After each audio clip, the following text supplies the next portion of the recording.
But I want you to look at that index finger. Look at those whorls. Look at those turns. Look at that unique pattern. There's nobody else in the history of the universe that is ever going to have that exact same fingerprint. You know, when a painter paints a masterpiece and he signs his name on the bottom, all proud of what he's done. Well, look at that index finger. There is God's signature on the masterpiece that is your life. Don't ever forget that. If anybody ever tries to make you feel unworthy, anybody ever tries to make you feel like you are not worth something, show them the finger.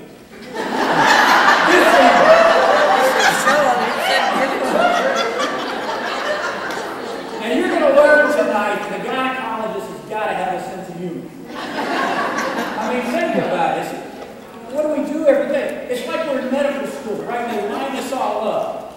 They say, okay, everybody who can laugh at themselves, you're over here, you're a gynecologist.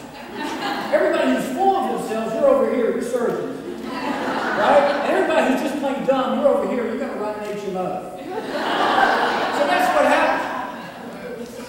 But there's no question we've got to be able to laugh at ourselves, and we've got to be able to laugh at each other. A few years ago, I went to a funeral of a classmate of mine in Atlanta. And this fellow was a cardiologist, a heart doctor. And wasn't the most popular guy in class. He was one of those kind of folks who could just brighten up a room by leaving it. But he had a good practice, and he was a friend, so I went to this funeral, and it was a beautiful funeral. It was very ornate, very elaborate. And there was this coffin, I assume it was his, it was up at the front of the church, and right behind this beautiful coffin was this big, huge heart. I thought, well, how appropriate. You know, as a cardiologist, big, huge heart. And at the end of the service, this heart opens up, and the casket goes right back behind the heart. And I start laughing. And my wife was sitting there, and she put her elbow in my ribs and said, what are you laughing about? And I'm saying, you know, as a gynecologist, I just wonder what they're going to do.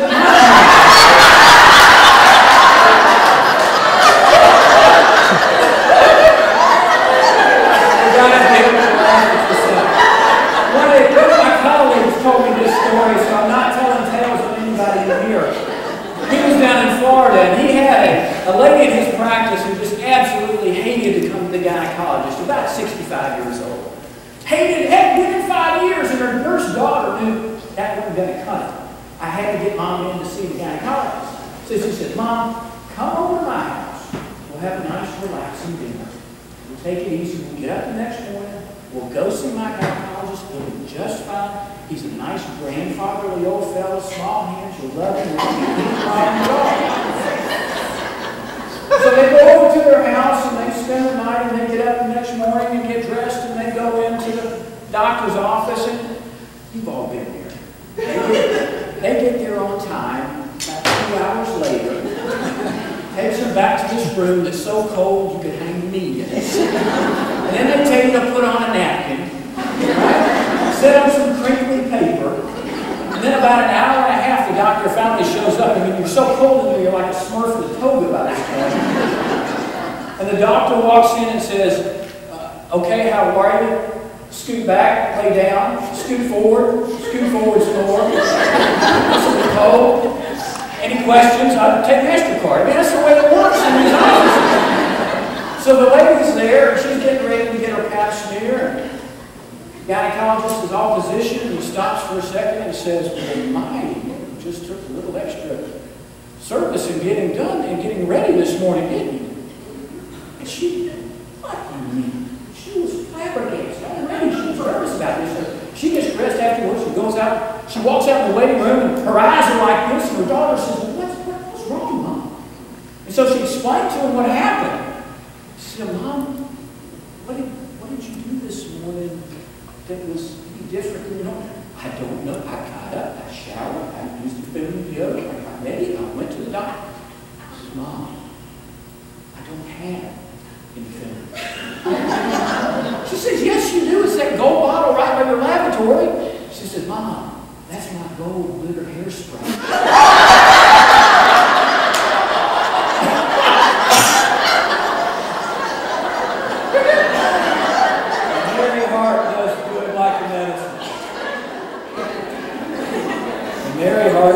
do a lot of medicine. Tonight I'm going to give you a lot of information. I'm going to give you a lot of facts and figures. But your challenge is to take that information and do something with it. You know, hearing and not doing is like sowing without reaping. There are a million great ideas out there, but they're not worth anything. It's the person who puts them into action that's worth their price in gold. So you've got to take what we talk about. My challenge for you tonight is take one thing, just one thing, that I suggest. And if you'll do that, begin to do it consistently and persistently, you'll see things change. You've got to take action. Now, I'm not normal. Too many of you agree with that. I like to run marathons for fun and relaxation. I'm not normal. About 6 months ago, I was up in Knoxville running a race. And now people don't get me mixed up with the Kenyans for obvious reasons, but the main reason is I'm real slow. You know, they don't keep my time with a watch, they keep it with a calendar. So I'm up there running. What I do with marathons in order to be able to kind of keep my motivation is I'll be running along and I'll pick out either the oldest or the biggest person ahead of me and try to catch him. And that's how I keep motivated. That's how I keep going. Well, I'm up there in Knoxville and I'm running along about mile 10 or so, and I look ahead of me and I see the biggest person I have ever seen in my life. I mean, this guy was huge. This was the biggest behind I had ever seen.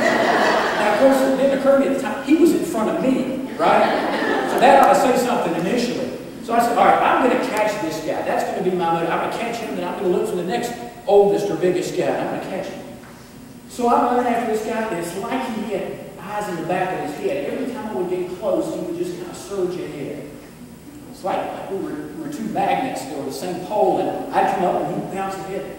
So I did this for about 10 miles, and finally I just gave up. I mean, he was just making me look silly. So we go across the finish line, and he's already over at the Gatorade tent, and I'm going to the first aid tent. But that night we went to a banquet for the Leukemia Society because this was a fundraiser for the Leukemia Society. And there's this house up there doing the keynote speech. And he's talking about how he raised $10,000 over the last 8 months for the Leukemia Society for running this marathon. He weighed over 300 pounds when he started training. And by the time he ran this marathon, he was at 225. And he said something that absolutely impacted me tremendously. He said, the miracle was not that I had the courage to finish. The miracle was that I had the courage to start. Tonight, I want you to have the courage to start. I want you to begin to make some changes. If you're nothing else but mental changes, because I think it can absolutely impact your life. When we talk about health and wholeness, we've got to change our mindset. We've got to change the way we believe. To use a fancy word, we've got to change our paradigms. Practice that all afternoon. Two things we've got to do differently. One, we've got to change from me thinking to us thinking. When we think about our health, we tend to think of it in terms of I. What do I need to do to be healthy? What do I need to do to be whole? What do I need to do to change my behavior? What do I need to eat differently? But I've found over the years in working with hundreds of women that it's not about me. What's that Rick Warren's book? It's not about me.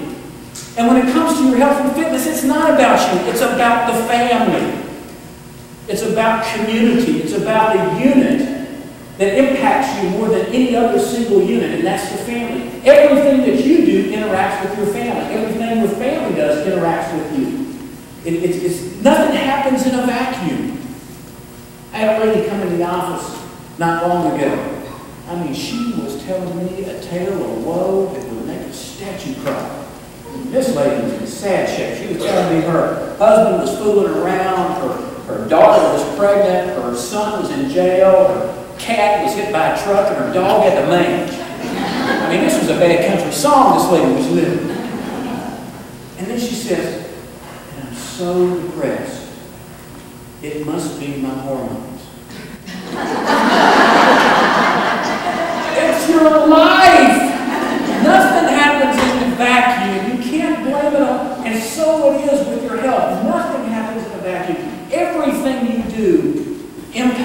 both your family and yourself. And when it comes to your health, if you start thinking family, if you stop thinking me and start thinking us, it changes your motivation. It's real hard sometimes to get self-motivated, but when you begin to realize that what you do impacts everyone else, it changes the way you think about it. You know, the studies have shown that the number one person to influence the health of a family is the mother.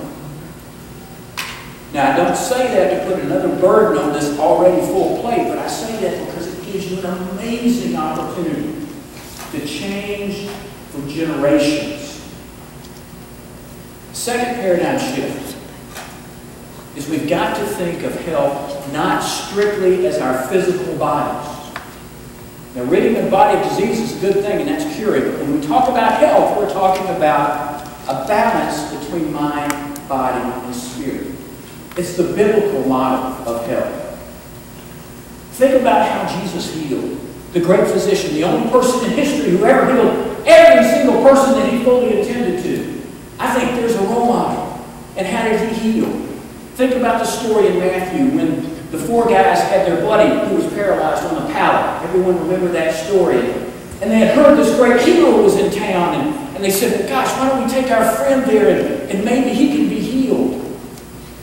So they approached the house carrying this fella and realized that the minute they got there that it was packed, it was cram-packed. There was no way that they could gain access into Jesus. So they did something that was amazing, and it's such a leap of faith. It's incredible for them. They climbed, and imagine carrying this guy up to the roof of his house and sawing through the roof and lowering this fella down right at the foot of Jesus. And Jesus could have laid on hands. He could have told him to get up and walk. But what did he do? He said, your sins are forgiven. Now get up. See, Jesus knew that he had to be healed spiritually, or the physical healing would be inconsequential. What good is it to be able to take your pallet up and walk out the door if you are still burdened in sin?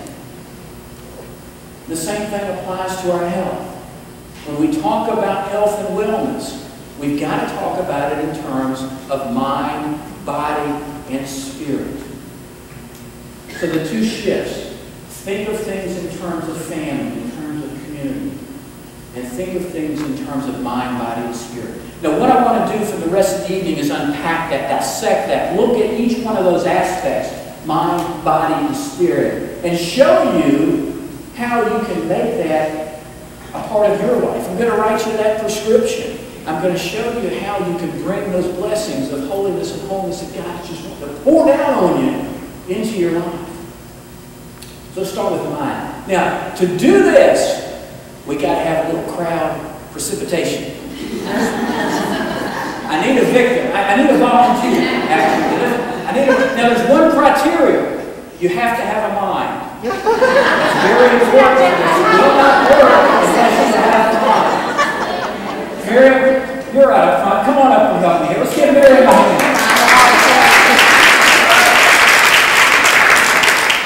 You're so sweet. You'll never sit up front again. I have here a deck of cards. Now, for you Baptists, these have been borrowed from the preacher, so they're blessed. And we're going to illustrate the amazing power of the mind. You do have a mind. Not tonight. Can I have another volunteer? Get up here, get up here. Would you agree that all these are different? Yes. Would you agree? Good. That's the first test. Now, what I want you to do is at any point while I shuffle through here, I want you to say stop. And this is going to be your call. Right there. And you can go further if you want. Right there. Now, I don't want them to see this, so I want you to be the only one to see that card. That's your card. Do not forget that card. If you forget that card, this is a lousy trick. Got it? Got it? Now, I want you to start thinking of that card. Thinking of it in your mind. You're going to think of it so intently, you're going to be able to project that out to these folks. You're going to know that card. I won't expect you to do that by yourself. I've got some help. Have you ever seen one of these? What would you call this? This is a test. I'm not kidding with you. It is a piezoelectric thought defragmentator. And the way this works is you place it up here and you turn the wheel, and that helps to generate your thoughts out to the ground. So I want you to get this in your mind, think of that image, and let it rip. I just want you to do that and project it. I want you to project it over here first. All right? Now I want you to project it over here to these folks over here. Now back over here to these folks. Now, these guys are a little slow over here, so I want you to do that. Excellent, excellent. Did anybody get any sense of anything? That's enough. You can stop now. Now don't move. Don't move. This is very important. You are the only one that knows that part, correct? It was a random choice. Could have been any one of those 52 cars. We're going to test something here. If you got any impression of any card, at the count of 3, I want you to yell it out. 1, 2, 3. 4 clubs. Are they right? Let's get it.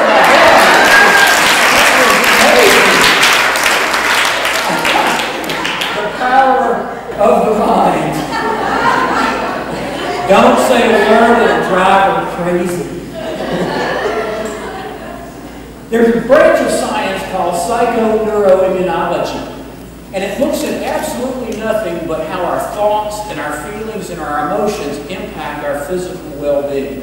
An amazing study, and we all have experienced that. We all know how when we feel bad, oftentimes it affects us emotionally and vice versa. There's a wonderful study called placebo studies. How many people know what a placebo is? Yeah, it's just an inert substance. It's just like a sugar pill that somebody would give to somebody and tell them that it was going to do the job. Well, when we do any kind of studies in the medical community, we always have to include a placebo as part of that study. And the reason we do that is because inevitably, people who are being studied for, say, even cancer, who are being treated for cancer, and are taking the placebo tablet, a certain percentage of those folks get better. PMS is a perfect example. Every study done on PMS shows almost a 30 to 40% response to a placebo. In other words, I give somebody a sugar pill and they feel better. Are they crazy? No. What you're seeing is the power of the mind. They believe that it's going to work. And in a certain percentage of individuals, it does, because it creates changes in even things like the white blood cells. You know, those little guys that go around and gobble up all the bad germs in the body? Things like joy and frustration and anger can impact how those white blood cells and your immune system function. So we know that the placebo effect is a very, very powerful effect. And what that really means is the power of the mind, the power of the brain. Years ago, I couldn't get away with this now, but years ago I had a lady come into the office and she said that her libido was gone. I mean, her sex drive had driven